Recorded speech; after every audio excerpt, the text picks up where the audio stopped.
Oke, untuk kuliah kali ini kita akan belajar mengenai biosecurity.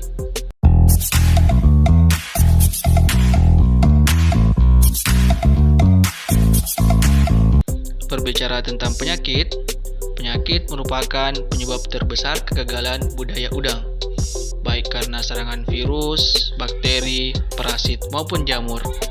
Penyebab lainnya juga bisa karena degradasi lingkungan, rendahnya pengetahuan tentang penyakit, pemeliharaan benur yang tidak bagus, dan transfer udang baik nasional maupun internasional. Kenapa biosecurity sangat penting? Ada pepatah yang mengatakan mencegah lebih baik daripada mengobati. Dalam hal ini, budaya tambak di udang, pencegahan merupakan cara terbaik untuk meminimalkan risiko selama produksi. Perkembangan penelitian untuk udang terfokus pada 3 aspek, yaitu penyakit, substitusi pakan, dan genetik. Yang paling mendesak di antara ketiganya adalah mengenai penyakit. Salah satu pencegahan penyebaran penyakit udang dapat dilakukan dengan menerapkan sistem biosecurity. Ngomong-ngomong tentang biosecurity, kalian tahu tidak apa itu biosecurity? Oke, biosecurity adalah serangkaian proses atau tindakan untuk mencegah introduksi atau masuknya penyakit ke dalam suatu tempat. Cakupan penerapan biosecurity sangat beragam, mulai dari tanah pertanian, kolam atau tambak, hamparan wilayah, hingga teritorial suatu negara.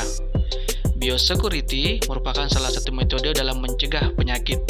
Biosecurity merupakan suatu tindakan yang dapat mengurangi risiko masuknya penyakit dan penyebarannya dari suatu tempat ke tempat lainnya. Pendapat lain mengatakan bahwasanya biosecurity adalah tindakan untuk mengeluarkan patogen tertentu dari organisme yang dibudidayakan. Misalnya di kolam induk, pembenihan, maupun pada kolam pembesaran dari suatu wilayah atau negara dengan tujuan untuk mencegah penyebaran penyakit. Dalam konteks tambak, biosecurity dapat diartikan sebagai upaya pencegahan masuknya penyakit ke dalam tambak.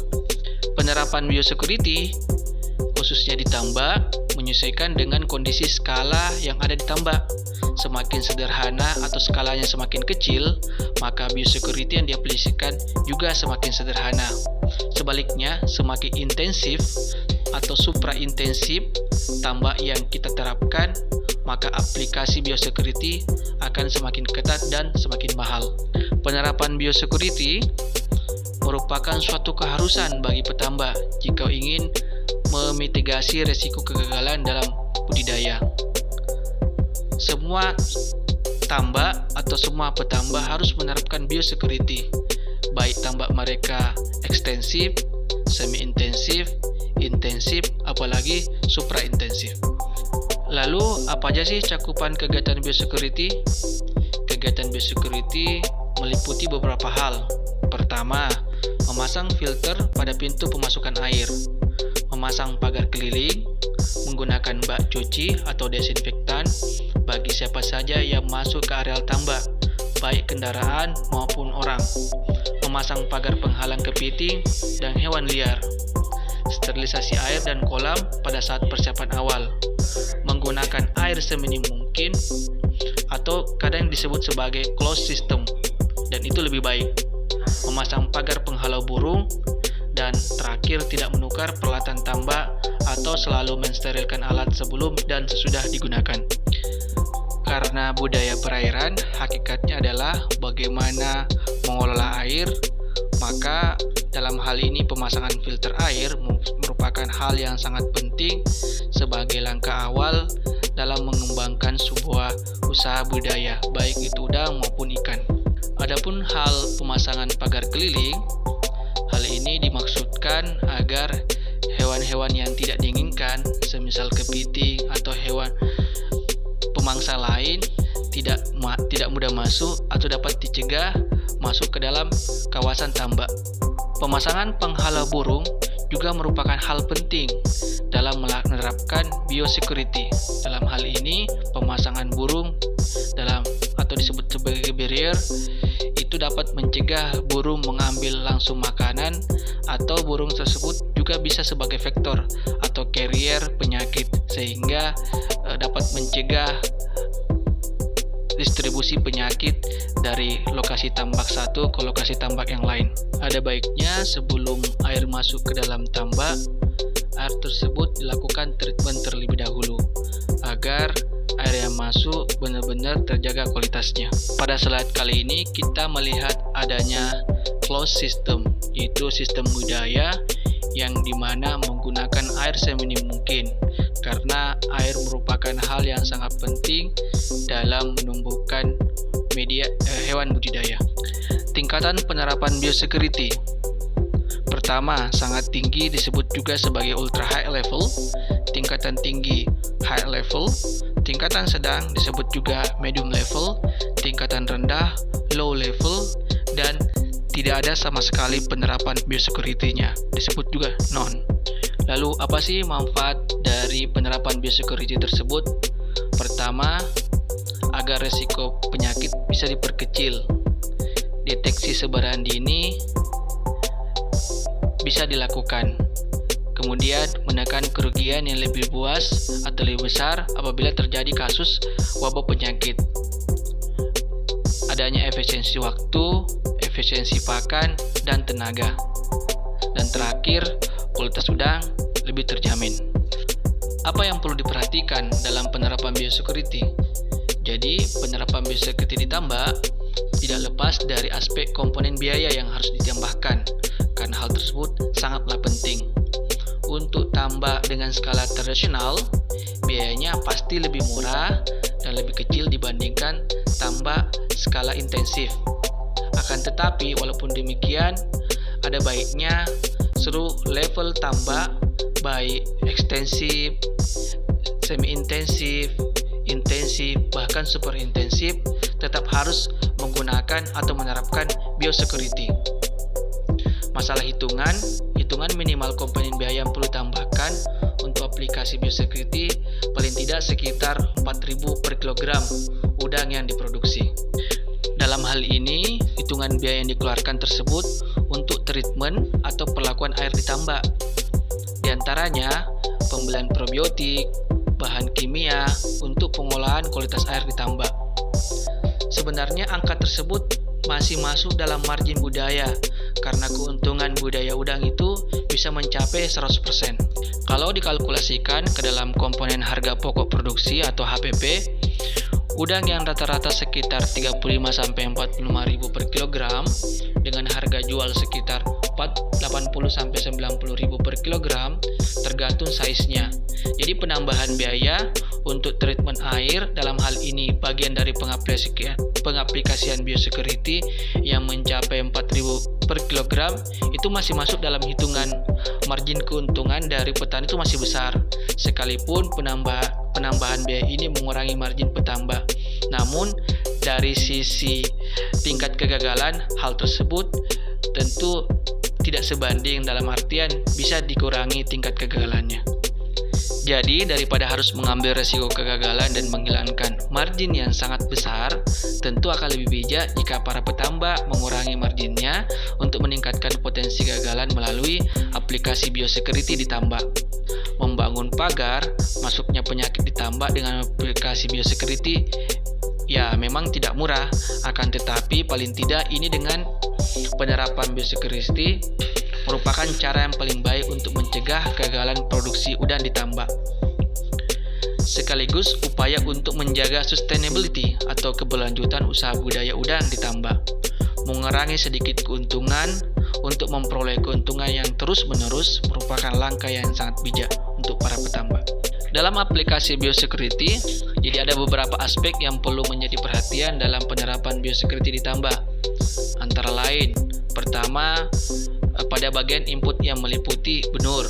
Jadi dalam menggunakan benur, haruslah benur yang bersertifikat SPF atau Specific Pathogen Free, karena hal ini sangat penting untuk menjamin kualitas benur tersebut bebas dari penyakit atau virus tertentu. Stok bebas patogen spesifik mengacu pada status kesehatan stok dan bukan karakteristik genetik. Selain memiliki SPF, ada baiknya udang tersebut juga dibekali dengan sertifikat SPR atau Specific Pathogen Resistant. yaitu mengacu pada karakteristik genetik di mana udang tersebut tahan terhadap patogen spesifik. Air juga menjadi aspek yang sangat penting untuk diperhatikan. Kondisi kualitas air di tambak harus betul-betul diperhatikan, antara lain dengan melakukan pengecekan parameter kualitas air secara berkala.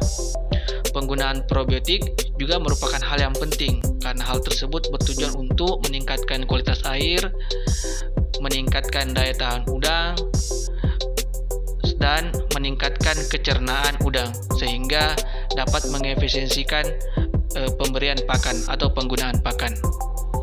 Semua komponen input produksi tersebut menjadi bagian dari aplikasi biosecurity di tambak dan menjadi hal yang wajib diperhatikan oleh para petambak. Setelah berbicara mengenai input produksi, hal yang lain yang perlu diperhatikan juga adalah aksesibilitas tambak, seperti keluar masuk kendaraan, manusia, dan hewan lainnya.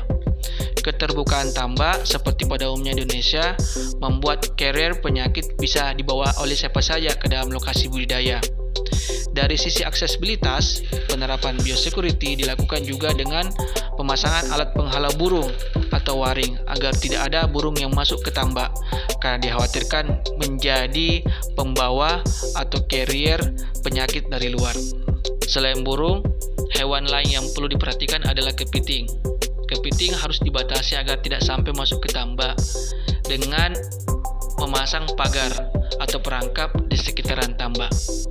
Aksesibilitas keluar masuk orang di tambak juga harus diperhatikan dengan menggunakan disinfektan terlebih dahulu sebelum masuk ke tambak, karena bisa saja patogen dibawa berbarengan dengan masuknya orang, kendaraan, atau hewan ke tambak. Karena itu, sebisa mungkin aplikasi biosecurity yang ketat mampu menanggulangi introduksi penyakit ke tambak. Pengolahan kualitas air. Jadi pengolahan kualitas air itu merupakan hal yang sangat penting karena sesungguhnya berbudaya itu merupakan seni mengelola air. Kalau kualitas airnya sudah baik, tentu budayanya akan berjalan dengan lancar dan tentunya udang juga aman dari penyakit. Bagian dari biosecurity di tambak, pengolahan air yang masuk dan keluar merupakan hal yang wajib, baik untuk petambak skala tradisional, semi-intensif, intensif, atau bahkan supra-intensif. Umumnya, dalam mengelola air, perlu disiapkan yang namanya tandon. Jadi pengendapan itu pada tandon merupakan proses fisik yang harus dilakukan sebelum air dimasukkan ke dalam budidaya atau media budidaya. Saat melakukan treatment air, hal yang perlu diperhatikan adalah melakukan treatment secara fisik dan secara kimia. Secara kimia dapat dilakukan dengan memberikan klorin untuk mematikan bakteri dan patogen yang ada di air dan tidak diinginkan. Treatment air dengan metode biologis bisa menggunakan ikan dan taman air. Ikan dan tanaman air tersebut dijadikan sebagai biokontrol. Hal ini untuk memastikan bahwa kualitas air yang digunakan sebagai media budaya dalam kondisi yang baik. Selain mengelola air yang masuk, petambak juga harus mengelola buangan air yang keluar dari tambak. Karena selama ini buangan air yang keluar dari tambak tidak terlalu diperhatikan, padahal hal ini sangat penting untuk menjaga kondisi lingkungan. Jika buangan air yang keluar sangat buruk, lama-kelamaan beban tercemar atau beban pencemar yang dibuang tidak mampu lagi direcovery, dan hal tersebut dapat menyebabkan wabah atau semacam outbreak penyakit di tambak karena air yang digunakan kembali di tambak sudah terkontaminasi. Lalu efek jangka panjangnya sangat berpengaruh terhadap sustainability tambak atau keberlanjutan dari tambak. Jika lingkungan sudah tercemar, maka petambak akan susah lagi berbudidaya di area tersebut. Hal ini sudah muncul belakangan dan banyak terjadi. Bagaimana tambak yang sudah tidak layak ditinggalkan begitu saja dan menjadi mangkrak di beberapa daerah sentra produksi budaya udang. Berbicara tentang penyakit di tambak, salah dua penyakit yang kini marak terjadi tambak yaitu WFD atau White Face Disease dan AHPND, Acute Hepatopancreatic Necrosis Disease. Jika ternyata biosecurity tidak mampu menangkal penyakit di tambak, mau tidak mau pengobatan menjadi langkah selanjutnya. Untuk penelitian, saat ini tengah dikembangkan pemanfaatan potensial herbal atau tanaman atau bahan alam yang dimana hal tersebut dapat mengatasi WFD dan apen yang ada di tambak. Karena hari ini belum diketahui secara pasti, maka perlu penelitian lebih lanjut. Saat ini, treatment yang bisa dilakukan untuk mengatasi penyakit WFD atau berak putih yaitu dengan menggunakan herbal atau bahan alam. Namun jika penyebaran WFD dan afen sudah tidak bisa ditangani lagi, maka langkah yang perlu dilakukan adalah panen dini. Karena jika dipaksakan akan membuat FCR membengkak dan jumlah pakan yang diberikan tinggi dan hal tersebut merugikan bagi petambak. Dan lagi dengan white spot untuk penyakit ini bisa dapat ditanggulangi dengan pemberian probiotik. Namun prinsipnya adalah lebih baik mencegah daripada mengobati. Jadi sudah seharusnya biosecurity yang baik itu harus diterapkan pada kawasan tambak. Untuk menerapkan atau mengaplikasikan biosecurity perlu adanya standar operational procedure atau SOP. Contoh SOP penerapan biosecurity pada budaya udang Paname. Pertama, dasar kolam harus dikeringkan dan dilakukan disinfeksi untuk mengeliminasi patogen. Kemudian, pemilihan lokasi dan desain semua fasilitas budaya dapat menjadi pertimbangan tambahan agar penerapan biosecurity menjadi lebih baik. Air seharusnya tidak diambil langsung dari sumur atau laut, kemudian langsung ke kolam budaya. Akan tetapi, perlu disaring terlebih dahulu atau disimpan ke dalam kolam tandon atau kolam reservoir sebelum dialirkan ke kolam budidaya. Kepadatan tebar harus disesuaikan dengan kondisi geografis tambak. Perlu diperhatikan agar burung, kepiting, dan manusia yang tidak berkepentingan dapat dicegah untuk masuk ke dalam kolam budidaya. Protokol sanitasi untuk menjaga kebersihan fasilitas budaya dan peralatannya, serta manajemen sampah atau limbah diberlakukan secara ketat dan harus diikuti oleh semua teknisi di lapangan.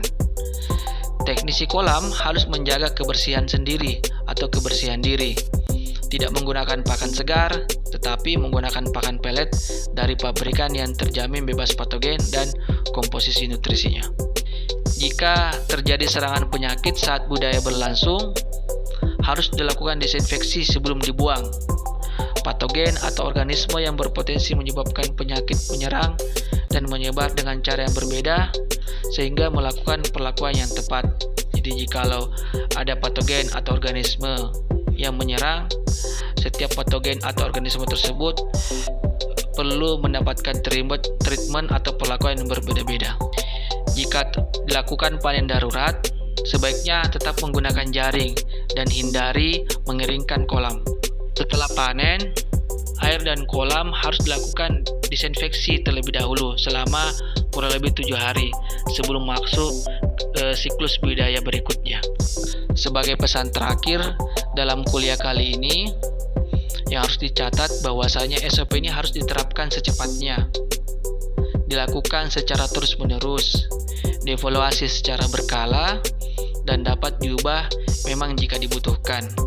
SOP ini harus disesuaikan kondisi pada masing-masing lokasi budidaya. Biosecurity mudah diterapkan pada kolam budaya yang kecil seperti pada sistem intensif karena mudah dalam pengawasan.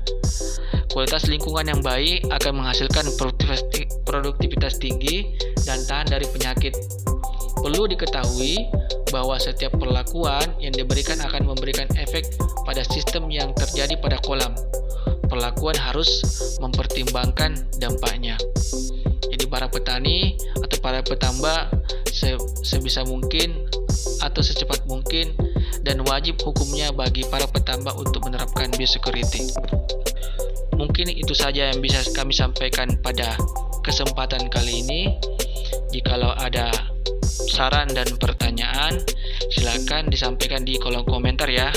Kurang lebihnya mohon maaf. Wassalamualaikum warahmatullahi taala wabarakatuh.